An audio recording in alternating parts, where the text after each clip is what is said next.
Gentlemen, and a happy good morning to you wherever you are. This is the Clara Luper radio show, and today's show is being brought to you by Marilyn Hildreth, your Allstate agent. You may call Marilyn Monday through Friday at 843-0811. You may go out and see her at 730 North Britain Road. Marilyn sells all kinds of insurance. All kinds. All state insurance, 730 North Britain Road in Oklahoma City. And this is your program. This is the Clara Luper radio show, and you have waited an entire week for this program. Today's program is being brought to you by Hometown at 2001 Northeast 23rd Street, where you can shop for 24 hours. Tom's Barbecue, say come on by today at 2504 Northeast 10th Street and get the barbecue of your choice. They'll barbecue chicken, hot links, name it, and they have it. Johnson's Jardino's is located at 1643 Northeast 50th Street in Oklahoma City and at 2611 North Martin Luther King, where you can get the kind of care for your children that you really want. That's Johnson's Jardino's, 1643 Northeast 50th Street, and the telephone number is 424-4656. Today is a special program because today we are going to talk about teachers. And to be specific, we are going to talk about teachers from Dungy High School. Teachers from Dungy High School. Many words have been written about teachers. Many poems have been written about teachers, and there are songs about teachers.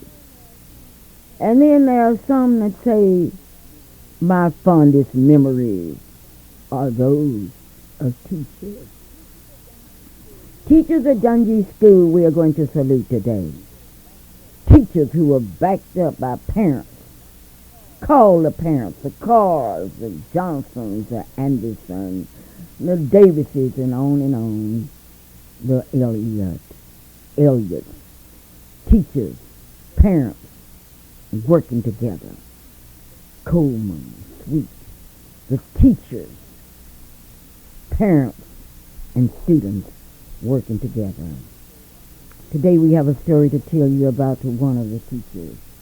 But we cannot do that without telling you about other teachers at Dungy School.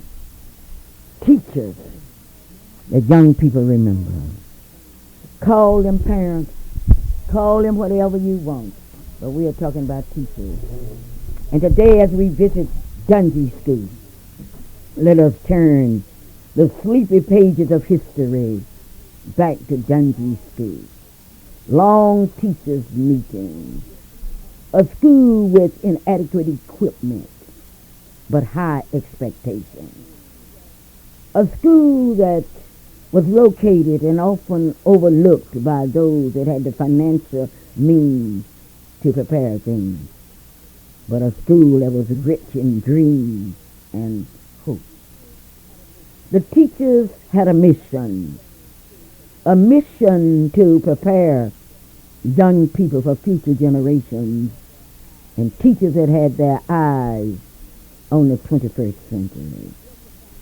Teachers that built a foundation for future generations. Yes, teachers. I have in my hand a requirement that Mr. A.M. Tompkins made, that all teachers must report now, because we are going to have a teachers meeting. Not only that, we are going to have pictures made. And Mr. Tompkins stated that he had called in the home portrait studio located at 1328 Northwest 23rd Street in Oklahoma City to come out and make a picture. The roll was called to make sure all teachers were present. And as I look at these teachers today, on the back row stood teachers that now are sleeping in yonder's graves. Mrs. Joseph, Mr. Sloss, Mr. Watkins, Reverend Trotter, Mr. Alexander Jones. On the second row, there were teachers, too, that are now sleeping in yonder's grave. Mrs. Anderson, Mrs. Ferguson, Mrs. Joyce poems. On the third row, there are teachers that are sleeping in yonder's grave. Miss, Miss, Mrs. Lillian Jones, Mrs. Clarice Officer, Mrs. Geneva Smith, who wrote the song D-U-N-J-E-E, that's the Steve for you and me. And on the front row, there are those that are sleeping. Mr. A.M. Tompkins, Mrs. Elizabeth White, Mr. R.E. Oliver. Yes, as I look at these pictures, I know there are only a few of those teachers that were there during those first trying years that are left. On the back row, I see a picture of Clara Luper. On the second row, I see Mrs. Stevenson and Mrs. Daniels. On the third row, I see Mrs. Carol Billingsley and Mrs. G. On that front row, I see only four teachers that are left. Betty Wedgeworth, Nancy Davis, Mrs. Randa, and Reverend Parker. And then that comes to my story today because Mrs. Bernice Watts was on that front row. And today, I would like to make an announcement. And I want you to get your pencils because on Monday at 11 o'clock, Oklahoma City will say goodbye to another one of Dungee's teachers, Mrs. Bernice Watts. The memorial services will be held at the Ross Funeral Home here in Oklahoma City, Oklahoma. And I will be telling you more about that. Those of you from over the state, Ross Funeral Home is located at 2936 Northeast 36th Street. The services, once again, will be held at 11 o'clock a.m. Reverend M.L. Tucker will be in charge. It will be a memorial service that we will not forget. Reverend M.L. Tucker will be officiating. There will be a selection by Dungee's Alumni Choir. Prayer, Reverend Raymond Wundy. The scripture will be read by Reverend Sterling Mitchell, and then there will be memories from former students, Wilma Wooden, Mary Lee Farrell, Joyce Kimbrough, and Gada Williams. There will be a solo by Mrs. Samantha Mixon. And then from the teachers, Mrs. Nancy Davis will travel that road of memories. There will be remarks by Joyce Johnson Henderson from the Oklahoma City Public Schools. Reverend M.L. Tucker will sing a solo, if only he can do it. The eulogy will be delivered by Reverend W.B. Parker, a co-worker of Mrs. Bernice Watts. There will be an instrumental musical tribute by Mrs. Mentora Mitchell, and the closing prayer by Reverend M.L. Tucker. Yes, sometimes the night is dark and there's no moon or stars to brighten up the room beyond the gloom of the darkest night. There's a shining bright light that comes from God to his child. Remembering our teachers. This week, Oklahoma City has been shocked by the death of Mrs. Bernice Watts. Many stories have been told. Many facts have been revealed. Tell the real story? Reverend M.L. Tucker is going to call me because he was the beginning of the story as far as Clara Luper was concerned. Reverend M.L. Tucker will call. I've been very critical this week. Somebody called me and said that I was professional in making enemies. Well, once again, maybe I am professional. Because I criticized OG&E and the Oklahoma Corporation Commission. I didn't do it to their backs. I told them up front. And today we will have representatives from the Oklahoma Corporation Commission and OG&E. Clara, what did you find so critical? I'll tell you as my story unfolds and as I wait for Reverend M.L. Tucker, because Reverend Tucker was the reason why that I became involved. And if I don't hear from him in a minute, I'll have to tell it myself. This portion of the program is being made possible by your Allstate Insurance agent, Marilyn Hildreth. You may call her at 843-0811. As we talk about the teachers, on last Saturday we had the opportunity to join a large crowd to say goodbye to Luper Buckner Jr. A large crowd.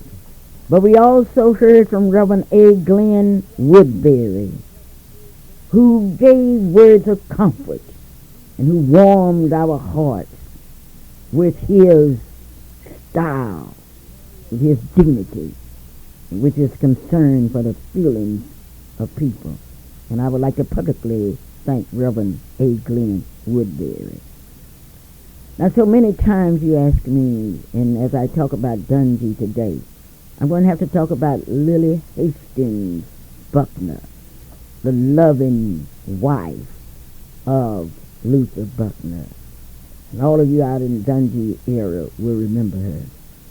But today I wanted to say that a large crowd gathered just to say goodbye to Luther Buckner. What a life. What a dedication. What a life. And that Buckner family, including one of the most beautiful mothers that I've ever seen. Oh, what a mother. They call her Mother Benford. What a mother. And today we would like to extend our condolence to the Buckner family. And we would like to especially thank Reverend Booker, Reverend Reed, and Reverend Woodbury. How wonderful it is to be able to share your pulpit with others. Clara Luper reporting. Today at 11 o'clock at Roth Funeral Home there will be another service in remembrance of Mrs. Jessie Mae Johnson. Mrs. Jessie Mae Johnson, many of you remember, and Betty Jean Germany remembers her because she was everybody's babysitter. Now that service will be held at 11 o'clock today at Ross Funeral Home. Mrs. Johnson was born in Morelia, Oklahoma, and you will remember about that large family there. But she graduated from high school in Bristol, Oklahoma, and moved to Tulsa and into Oklahoma City. And today we extend our sympathy to Jessie Mae Johnson's family. Reverend Bradford will deliver that eulogy at 11 o'clock today. And that family would like to thank you for remembering him during these hours. They say that the light will shine after the darkest hours. While I'm waiting on Reverend Tucker to call, I would like to remind you that there will be a very important meeting for those of you that would like to know something different at Fairview Baptist Church at 7 o'clock on August the 2nd at exactly 7 o'clock. You will meet some of the top money earners worldwide, and how you can find out how you and your family and friends can search and shop. You'll learn something about the internet and how people are becoming involved in the opportunities that are available through the internet. That's on Thursday, August the 2nd at 7 o'clock p.m. Last Sunday, I had the opportunity to speak at the Mayflower Congregational Church in Oklahoma City, and did I enjoy it. We were in church at 10:30, and at 12 o'clock, we were on our way home. And I really appreciate that. And I would like to thank all of my friends for that opportunity. Well, Reverend Tucker. How are you? Reverend Tucker, I'm fine. I've been waiting on you to call because I wanted to tell the story.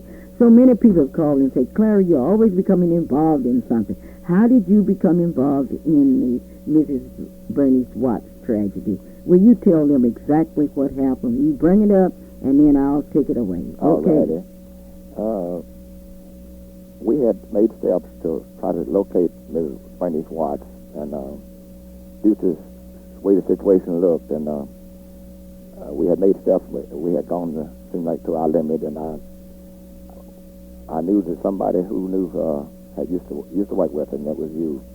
You probably hadn't called in a long time, so it wasn't you. It wasn't your volunteer effort. You just responded to a call, and I called you to assist me in trying to find her, and that's the way you got involved.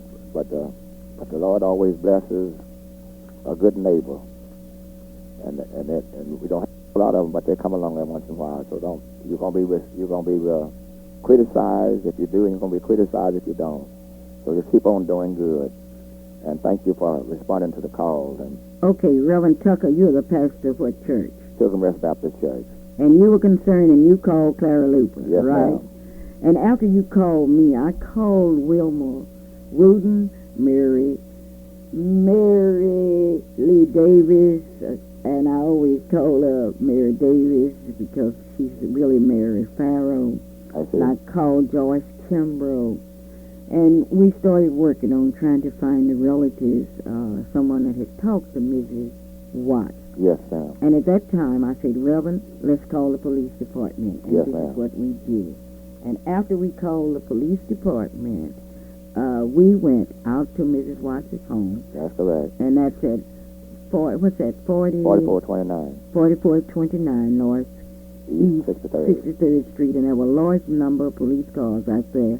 And Officer Captain Flowers did a terrific job.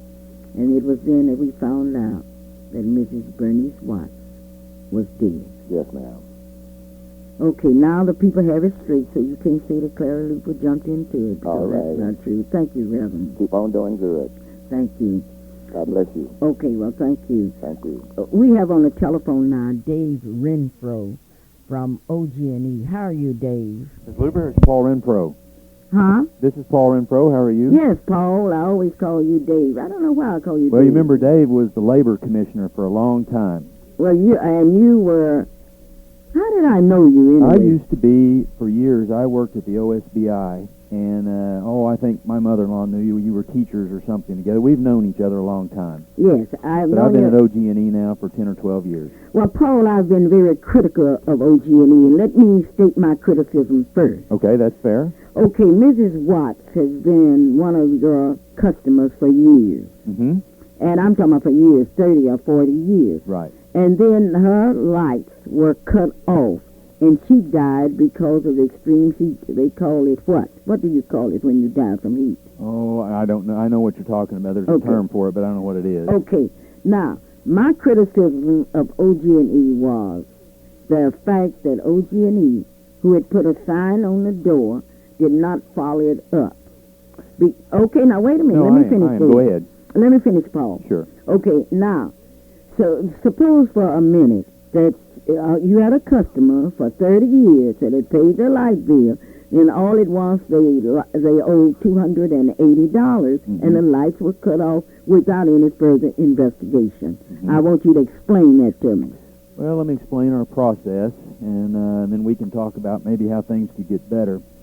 The way it works is if you're an OG&E customer and you get behind in your bill, your first notice will be in the next bill. The bill will come and say, you're behind. In your case, you said $280. You need to pay this month. Please call OG&E to discuss the details. Well, then what would happen? The process would be 48 hours before a cutoff. A letter goes out in the mail. That letter arrives 48 hours before cutoff. And then the next thing we do is we attempt to call our customers 24 hours before a cutoff. Now, that's not always possible. We don't have telephone numbers for everybody, but we try to call. So you get 3 notices before we'd ever cut it off. And then each time we invite you to call us to see if we can work something out. And don't forget, OG&E's in the business of selling electricity. And if we cut you off, we're not selling you any electricity. But at the same time, we've got to make sure payments are being made. What happened to Ms. Watts and I can't get into the exact details of her account any more than I'd get into yours on the radio, but let me just talk in general terms. She got behind, and we were working with her, and at some point, we weren't making any progress, and a cutoff is always the last thing we do. I mean, it's not the first; it's the last thing we do. We gave all the notification, and she was cut off, and it was in June when it was. It certainly wasn't this extreme heat. It was summer heat, but it wasn't like it's been the last few. It was in the 90s, let's say. It was late June. Well, on July 4th is when this heat wave started, and on July the 5th, we declare a moratorium on cutoffs when it gets hot. We quit that, but what we don't have is a way to go back and get people we've already cut off. And I think that's probably a failure in the system. We have 700,000 customers. We don't know them all. We don't. I'm aware of that. Yeah, we don't know Miss Watts. We don't know she's elderly, and so we weren't able to go back and turn people back on we'd turned off previously. But we quit cutting off when the heat gets high. And then we read the terrible news that we lost Miss Watts, but we also lost, in this state, 5 or 6 others I'm reading in the newspaper. We're in the middle of a heat crisis. Okay. There's no doubt about it. Okay, Paul, now I'm aware of that. You say first y'all put a notice on the door, right? No, the first thing that happens is she gets notification in her bill. In her bill. Yeah, bill. Now, let's suppose for a minute that she was not physically able to go to the mailbox to get her bill. Yes. And was not aware of it. Okay, so now she doesn't know. She doesn't know. Let's go to the second thing that you Second did. thing, it wouldn't help her either because the second notice is also in the mail. In the mail, and she was not physically able to go to the mailbox. Now, the third thing we attempt to do, and Clara, I don't know if we were able to do this or not, what we try to do is call people as well. Okay, her telephone was off, so you couldn't do that. We couldn't do that, so we don't have any way of notifying her. But let me tell you one other thing we do. Hurry and tell me. Well, we have a program. It's called third-party notification, and I would encourage all people who have elderly friends or relatives to put them on this. That's where it's a backup. Where if you've got a grandmother, let's say, for example, that you're worried about, you can put you on third-party notification. So if there's ever a cutoff notice, you get it too. So it's a backup, and Miss Watts was not on third-party notice. She didn't have anybody we could put her on, I guess. But that's another fail-safe mechanism to make sure that, because sometimes elderly people get senile and other problems come into play where they get a notice and don't know what it is. But see, OG&E didn't consider that, right? That's something the customer has to request. Okay, but the customer... Or a friend of the customer. Okay, now suppose the customer was not able to request it.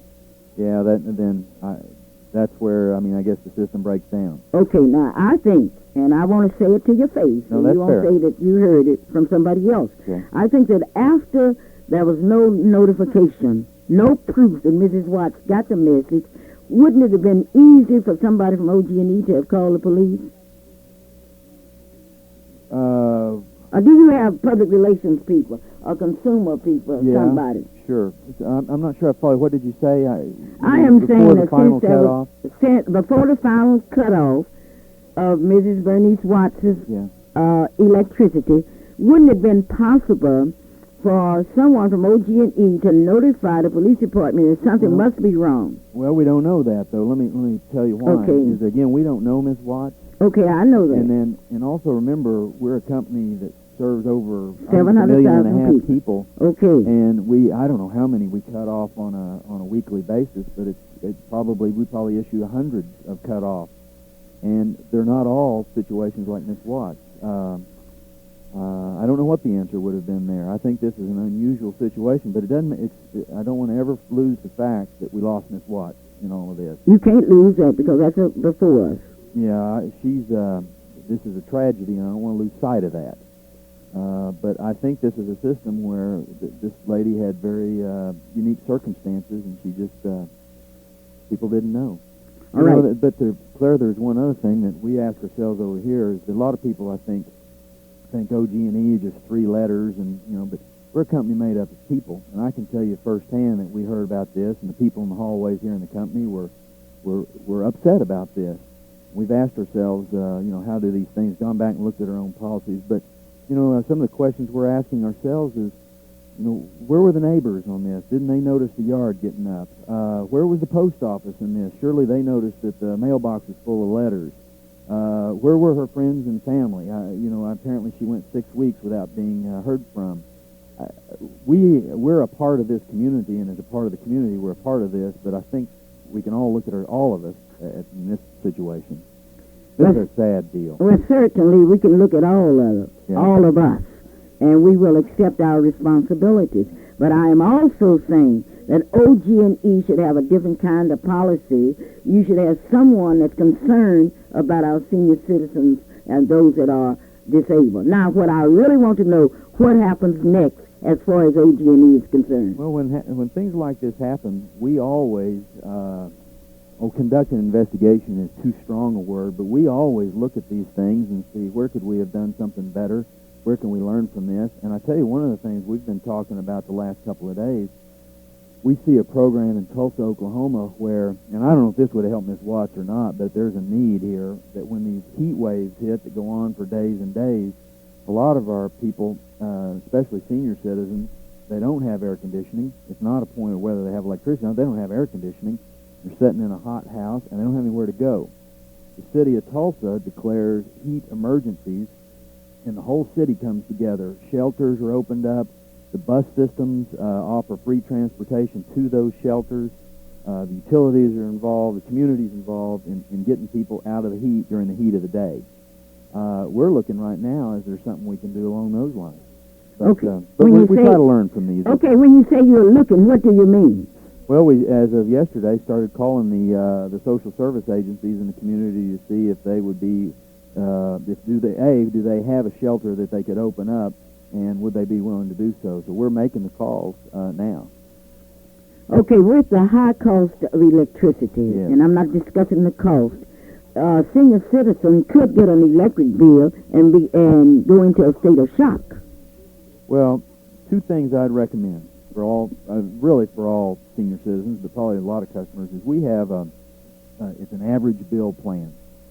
And I'm like everyone else. In the heat of the summer, you get a big electric bill, and you sit around and worry about it all month. How big is it going to be? Should I quit using my air conditioning?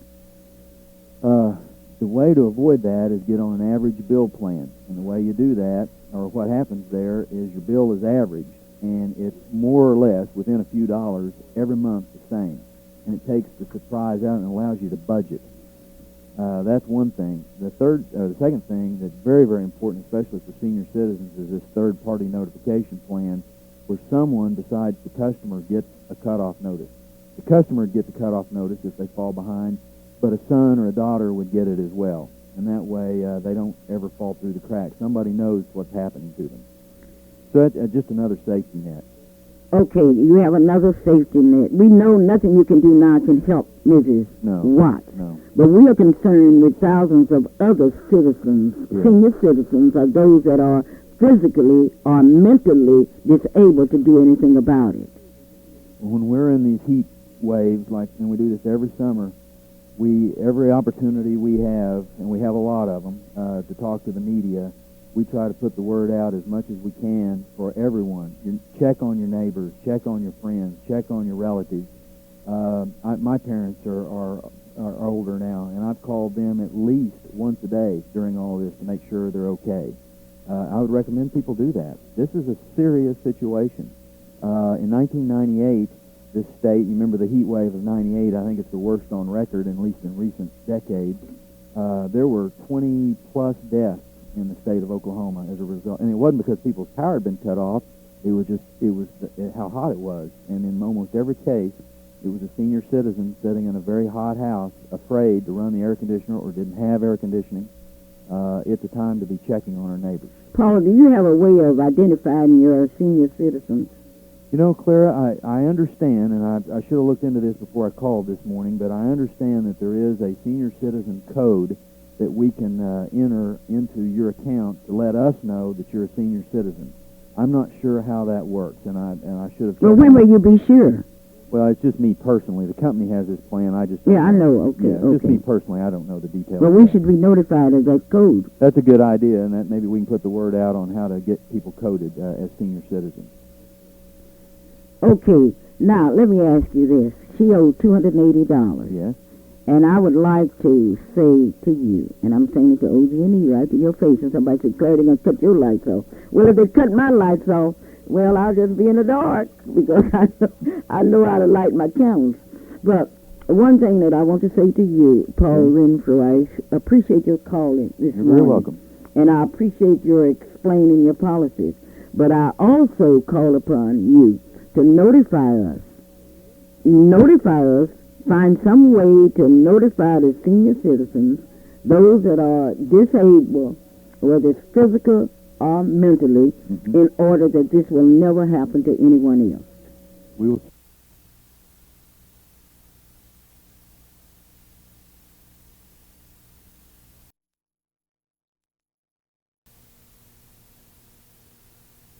The new chairman of the Corporation Commission.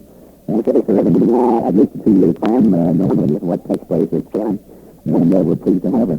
Okay, would you take your name again? My name is Jim Palmer. Okay, what role do you play? I am director of information for the commission, which means I work with community groups. I also work with the media for and on behalf of the Corporation Commission and the people of Oklahoma. Okay, I'm glad to hear that. Now, I think that the Corporation Commission, first, let me hear your policies. Well, of course, I think there really are this recent tragedy that you're discussing involving Mrs. Watts.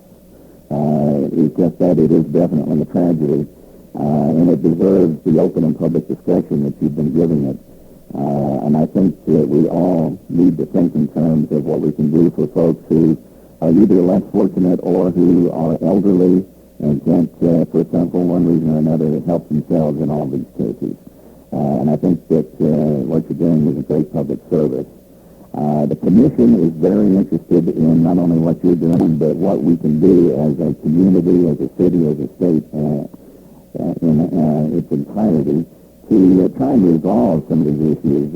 We have, through the auspices of our new chairman, Denise Bodie, decided that we're going to take a very big look and review the rules that have been long-standing regarding temperatures and cutoff of utilities. That is really at the heart of the issue that we've been talking about. But there are really two other issues in addition to the heat indexes and their numbers and all of that. And that is, how in the world do you keep your utility bill as low as possible so you don't have to pay any more than you have to pay? And then, of course, what do you do to your home or to your apartment to keep it winterized and keep it as energy efficient as possible? And Commissioner Bodie has, and the Corporation Commission has, activities that are ongoing right now to deal with all three of those areas. And we're very concerned about them. We've dealt with Oklahoma natural gas over the last several months since this last winter when we had the terrible cold and perhaps a record winter cold here in Oklahoma City. We have reviewed their monthly rates to make sure that, not their rates actually, but their costs of natural gas, to make sure that they don't pass any more than they absolutely have to through to you, the customer. So that process is ongoing, and we're still working with utilities on making sure that they cooperated with us to a large extent, making sure that they don't charge more than is allowed by law. And then, of course, we have begun through Commissioner Bodie's office and in cooperation with the Department of Commerce a winterization effort, a strengthened winterization effort. Okay, excuse me, Sure. but I'm not interested in winter now. I'm interested only in summer. I understand. The only reason I brought that up is because the winterization effort was vitally important last winter, as you know. Okay. But I'm concerned with what arrangements do you feel, what opportunities do you have as a commission that regulates, or what do you do as a commission? Well, to answer your question, what we're hoping to do in this case, going back to the extended heat that we've had here in the recent weeks, and the cutoffs and so forth, there are rules that determine when they can cut off, as you know. I think Paul Renfrew probably reviewed those with you a little bit, and he talked about that. But what we need to do, and what we're doing, is through our Public Utilities Division, which is headed by Ernest Johnson, and Ernest is getting this review process together with all representatives from all of the utility companies. We'd like to have as much involvement as we can from all the various community groups, yourself included, and of course people who are interested in the subject, to see what we can do with regard to coming up with some reasonable, medical, scientific, perhaps, figures for what really is a bad heat situation and what is a real threatening heat situation, so that we'll have a better perspective and maybe we can help prevent some of this from happening in the future. Okay, we can maybe we're going to have to do something about it. And what I'm asking you, what can we do to give help to those who are not physically able to go to the mailbox, are able to read, are able to answer telephone? Is there any policy, or do you have a policy in mind by which these people can be helped? Well, that's a really good question, and I don't know that I, right off the bat, have any quick and easy answers for you. I think it's something we all need to talk about more. We all have to be concerned more about our neighbors and about our family members who may need assistance more than the others. And that's something we all have to look inside ourselves about. And Okay. Is that what you're talking about? Well, as a corporation commission, what we can do is we can get these groups together. We can talk about these issues. We can try to come up with some solutions. And it's not an easy thing to deal with. I'm aware of that, sir. You realize that I'm black as a blackberry, and I know that we have talked and talked and talked. But here's a situation where a person cannot get to the telephone because the telephone's cut off. A person cannot get to the mailbox because they cannot walk or they are not mentally able. I want to know, is it somewhere in your commission proposals or bylaws or help aids or something, that something can be done about it? Well, I know that people who have difficulties like that, if we're aware of it, if someone in the family will let us know about it, make us aware of it, we will do everything we can through our Consumer Services Division, and Bill Burnett is director of that division. We'll do everything we can to work with the utilities to assist that person. If they have a rearage for some reason and the utility is wanting to cut them off, whatever the case may be, we will do our very best to work with them. And we can't solve everyone's problems. I'm aware of that. Yeah. You can So solve we certainly will make a sincere effort to help anyone if they request the assistance, and if we know about it. See, that's just it.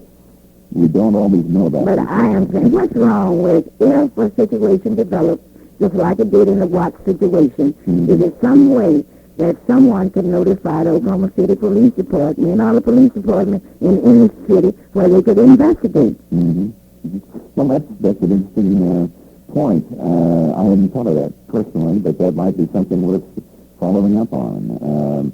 Of course, we have all of our fancy systems for 911 and so forth. Yeah, but we can't get to 911 because that's Exactly. So what does it come down to? It comes down to whether or not that individual or someone who knows that individual can help them get outside to let people know about their problem. You know, one thing that we have learned through the years that people are different and people have different ways of looking at situations. And I do hope that our commission will use the resources not only of those that are members of the commission, those that are staff members, but people that are in the communities. Oh, sure. I think that's most of the solutions to our problems don't come necessarily from the Corporation Commission or from OG&E or from anybody else. They come from, I think anyway, from all of us talking together about what we can do and doing what we can. Well, I have had the opportunity to serve on boards, but I haven't served long. I was appointed by the Honorable Governor Belmont on the Oklahoma Retired Teachers Board. Right. And I got to serve for one day.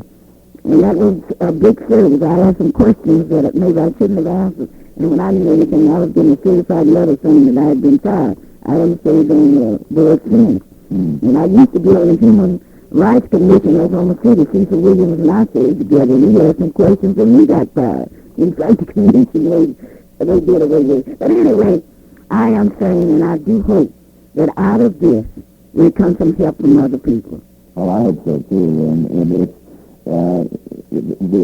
the burden really does fall on us, Right. the community, to come up with Okay, some on us.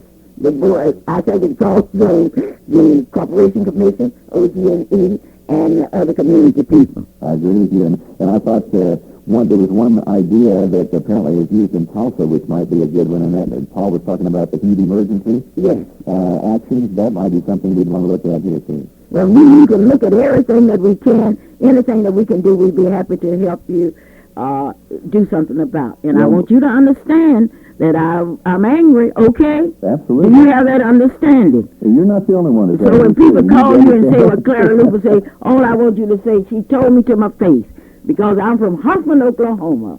I was born on Health Avenue, and what's called ran to my back door, and I'm going to have to go, Paul. And I'll see you as we celebrate the 44th anniversary of the sit-in movement, okay? All right. Well, thank you, and tell that chairperson of the Corporation Commission that I need to sit down with her, okay? I'm sure she's looking forward to that. Well, thank you. Thank you very kindly. And Thank you very much. Okay, and now we go to Coco. Coco? Well, Mom, we're getting ready to go to Coco. We're ready for Coco now. Okay, Coco, how are you doing this morning? I'm doing fine, and you? Good. Tell me about it. Good morning, ladies and gentlemen. This is Coco Thomas, your fantastic reporter. As you know, the Freedom Fiesta is coming up on August 19th through the 25th, 2001. And I hope that you will participate and support us. And today, I would like to talk briefly on the topic, why should we celebrate the sit-in movement? I think we should celebrate it because we would not be able to sit down in McDonald's, Burger King, or any of our major food places, or a restaurant.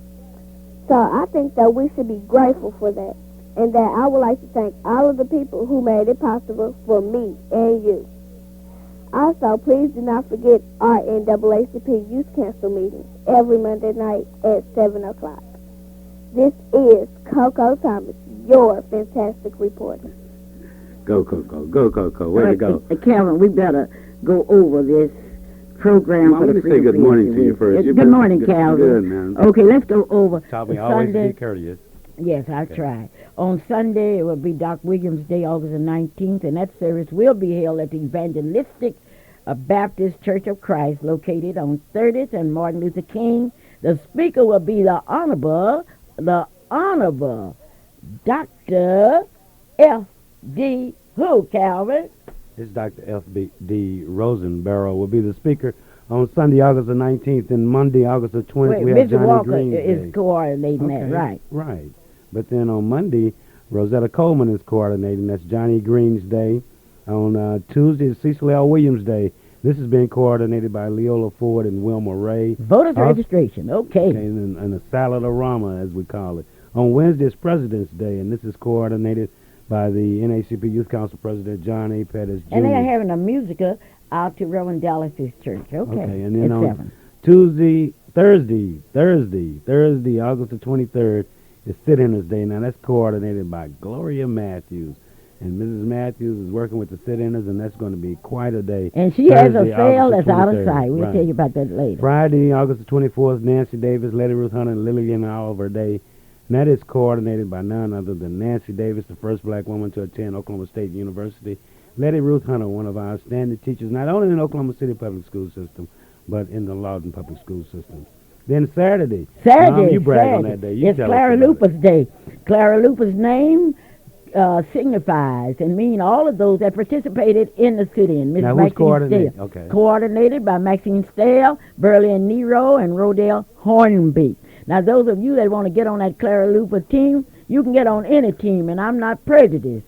You can get on the Doc Williams Day, Johnny Green, Cecil Williams, President's Day, Sit-Inners Day, Nancy Davis, or Clara Luper's Day. There will be a big parade that will start lining up at 10:30 on August the 25th. There'll be an open house at Freedom Center, and then that annual Clara Luper's Freedom Fiesta dinner that will be held at the Don Burns Fellowship Hall. The tickets are only $25, $50, $25 if you want to sit in the silver section, $50 if you want to do like Miss Woods and others and sit in the gold section, or $100 a plate. Now, I want you to know that dinner's going to be something that's going to really be out, outstanding. It's going to be outstanding because we're going to honor those that have the spirit of the Syrians, the courage, the dedication. People like Elnora Douglas, James Gatewood, Reverend Jim Shields, Mr. Thomas Redwine from Clinton, Oklahoma, who will bring 40 young people to Freedom Center today to look at their own history. Mrs. Bosie Walker and Mrs. Marie Weekly. Fluky is on the line, and Fluky was our honoree last year. Fluky! Fluky has words of inspiration. Good morning, Fluky. How you doing? How you doing? Fantastic. Words of wisdom, Kevin. Words of wisdom. And we can hardly wait. All right, a journey of 1,000 miles began with one step. That's it. That's great. Well, I think we sure missed you last week, and you can't miss because people want to know, well, words of wisdom. Will you be with us at the Freedom Fiesta Clara Luper's dinner this year? You know I will. Oh, that's right. All right. Those of you that want to join the team, we'll be at Freedom Center selling catfish, and you can come by there. Oh, Calvin, I have so much to talk about, but I want to... We really let do. me salute those students from Dungy School. We had a committee that prepared dinner for the Watts family that was headed by Mary Davis Farrow, Joyce Kimbrough, Wilma Wooten, Maxine Sutton, Maddie Jewel Kilpatrick, Dorothy Rutledge, Olitha Tees Orange, Nancy Davis, Joyce Kimbrough, I have to call her name again, Dorothy Rutledge and Dorothy Polk. Oh, I would like to thank all of you that responded, and then afterwards we're going to take the Dungy family. We'll be taking the Watts family out to dinner. The Watts family arrived from Fort Worth, Texas, and they will be arriving from Kentucky today. And Oklahoma City will show their love and respect to that family. I would like to salute Mrs. Florence Morton, who is a friend of Mrs. One of our outstanding teachers here in Oklahoma City, Mrs. Barkley. And I would like to tell the Deltas that the Watts family appreciates what you're doing. Miss Watson was a Delta, and beautiful niece is here. And that's Barbara Carter, who is an AKA. And Calvin, I understand you got a big brother here, too. Yes, indeed, I do. I think his name is Darrell. Darrell, welcome to Oklahoma City. I sure hate you have to come under these circumstances. We look forward to meeting you. I've had a chance to talk with you, but looking forward to meeting you. And, Mom, you know, this is has been a very difficult week, along with Mrs. Watts passing. We've also lost a good friend and a great support of the Youth Council, and a great person to have known. That's none other than Mary Madison, affectionately called Sookie, and I really want to extend the sympathies of our family to her family and to her friends, and we're going to miss you, Sookie. Matter of fact, we already do. We hate that you were burned, that had to go like that, but we never know, and I think this week has taught us that we must stay in contact with our friends. We must stay in contact with those people that we love dearly, and we must do what we can to make their lives a little better. Even if they are having a difficult time, we're going to have to ride through that rough water with them. Calvin, we're talking about friends. You're talking about a friend. It's Mr. Oliver and Mrs. Peggy Williams, who came and helped with the food for the family, and incidentally, they have offered their automobiles to help with the family during the memorial service. Oliver Williams, I had the opportunity to go to their plantation. I call it a plantation. I don't know what you call it. Do they have slaves there, Mom? Calvin is nothing like it, and I'm going to Oliver Williams does not have describe slaves. to you what I saw, because you won't believe it. You would think it's my imagination, but I'm going to do that one day, and I would like to thank Peggy and her husband, Mr. Williams, not only for that delicious fried turkey that they gave me for Christmas one year, but for that, I'm not going to tell you because I don't want you to be jealous. And you would be jealous if you had seen me with cantaloupes and pickles and all those things. Well, but anyway, this is Clara Luper saying to you, wherever you are, I'll be at First AME Church tomorrow. I will have the opportunity to speak at 4 o'clock, thanks to my friend Letty Ruth Hunter. Mom, I also wanted to let the audience know that on Sunday morning at 8:30 on 890 on the AM dial, you'll be on there from a speech that you gave last Sunday. Also at 9:30 on KOMA, you'll be on, and then at 10:30 p.m. Sunday night, you can hear Clara Luper on KOMA radio. Okay, well, thank you, Calvin, for that announcement, and I would like to thank all of you. Let me remind you, memorial services for Mrs. Watts will be at 11 o'clock on Monday, and Betty Wedgeworth lost her uncle, Mr. Wright. That services will be also Monday at 11 o'clock. Well, this is Clara Luper saying whatever you do and whatever you say about me. And tell me you don't get to sing because I'm not worried about the singing. And I'm somebody not else worried having about a that. birthday. Okay. I'm worried about letting people know that it's Freedom Center, and I also want Mrs. Turner to know that we hope you get better real quick. That's right. too, She's Mrs. in the Turner. hospital. She's at Presbyterian Hospital. What, Miss Turner? Mrs. Turner, my next door neighbor. My Okay, neighbor. I'm on 15th Street. Mrs. Lavetta Turner. Okay. But Mom, you know, well, this Calvin, has been you a better do difficult that week. happy birthday song. I better do it. And Mrs. Washington. Attorney Washington. One of the Carlos original Clark, sit-ins. and Hazel, Brother your Johnson, aunt. the lady down in Boley, Oklahoma, that she had a birthday Wednesday. They took her out to dinner. People sung happy birthday, but they didn't sing it to her. They sung it to some monkey. But that's what they said. But Mrs. Johnson, down in John happened Lewis in Center, we want you to know that we love you still, and we hope you have many more happy birthdays. Sing, This song Calvin. goes out to all three of you because we want you to have a happy birthday. Call us. Happy birthday, Emma Faye. Happy birthday, Pat, son, and may you have many more. Calvin, tell them the name of your group. Yes, Mom, I'm proud to be a member of the We Can't Singers, and we are available. And you can call my agent or me at 424-3949 or 843-0811. We'll be happy to come anywhere And the in name the of your world. group is what? The We Can't Singers. And you certainly cannot sing. This is Clara Luper saying, I love you, stay out of trouble, and may God bless each of you. We'd like to thank each and every one of you for tuning in to the Clara Luper Show. Join Sister Clara Luper here each and every Saturday from 9 until 10 at your number one gospel station, KTLV. And until next Saturday, may God bless you. And the views and opinions expressed on the preceding program were not necessarily those of AM Radio 1220 KTLV.